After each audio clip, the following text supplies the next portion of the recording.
बाल दिवस पर पीएम ने बच्चों को किया संबोधित। संगठन से जुड़े इतने सारे युवा यहां उपस्थित हैं। एक तरह से आप सभी जैन जी हैं।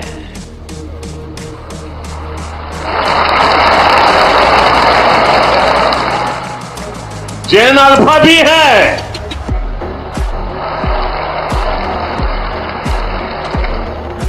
आपकी जनरेशन ही भारत को विकसित भारत के लक्ष्य तक ले जाएगी।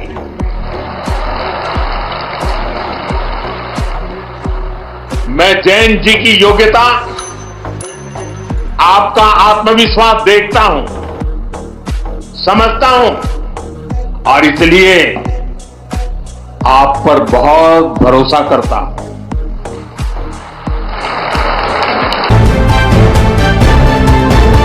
नई दिल्ली में उत्तर प्रदेश के बाराबंकी निवासिनी सुश्री पूजा को उनकी नवोन्मेषी उपलब्धि के लिए आज दिल्ली में राष्ट्रपति मुर्मू ने प्रधानमंत्री राष्ट्रीय बाल पुरस्कार 2025 से सम्मानित किया। पूजा के गेहूं थ्रेशर से निकलने वाले भूसी व धूल से होने वाले कृषि वायु प्रदूषण की समस्या के समाधान हेतु डस्ट स्पेशनिंग मशीन विकसित की है, जिससे वैज्ञानिक नवाचार की दिशा में एक महत्वपूर्ण उपलब्धि माना जा रहा है। मुख्यमंत्री योगी आदित्यनाथ ने पूजा को बधाई देते हुए कहा कि उनकी नवाचारी सोच, वैज्ञानिक दृष्टिकोण और सामाजिक सरोकार प्रदेश की नहीं बल्कि पूरे देश के युवाओं के लिए प्रेरणा स्रोत है।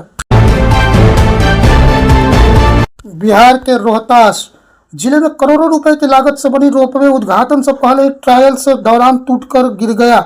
गनीमत यह रही कि उस समय कोई यात्री मौजूद नहीं था, जिससे बड़ा हादसा टल गया। यह रोपवे 1 जनवरी को नए साल मौके पर आम लोगों के लिए खोला जाना था। घटना के बाद निर्माण की गुणवत्ता और सुरक्षा मानकों पर सवाल खड़े हो गए। जांच के आदेश दिए जाने की बात कही जा रही है। रामदेव पर एक बार फिर तंज करते हुए बृजभूषण सिंह ने युवकों से पूछा, इतने किल मुहा से कहां क्यों निकले? जब युवक बताया कि समोसा चाट खाता हूं तो बृजभूषण बोले, ये रामदेव वाला नकली तेल घी बाहर निकल रहा, इसलिए मुहा से हो गए हैं।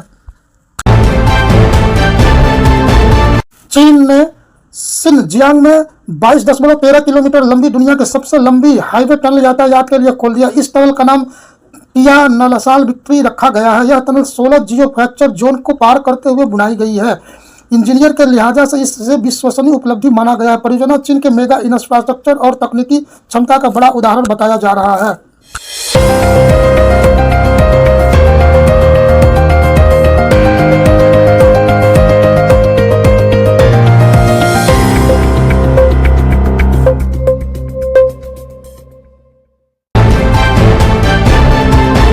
सबसे बड़ी रिफाइनरी रिलायंस इंडस्ट्री का जामनगर यूनिट ने रूसी कच्चे तेल की खरीद फिर शुरू कर दी। ब्लूमबर्ग के मुताबिक यह गैर तेल प्रतिबंधित आपूर्तिकर्ताओं से रियायती दरों पर खरीदा गया है और 6.6 लाख बैरल प्रतिदिन क्षमता वाली घरेलू रिफाइनरी में प्रोसेस किया जा रहा है। यह कदम ऐसे समय में उठाया गया है जब अमेरिकी प्रतिबंधों के चलते भारतीय रिफाइनर रूस के बड़े उत्पादों से खरीद घटा रहे हैं, लेकिन आपूर्ति पूरी तरह से बंद नहीं की गई।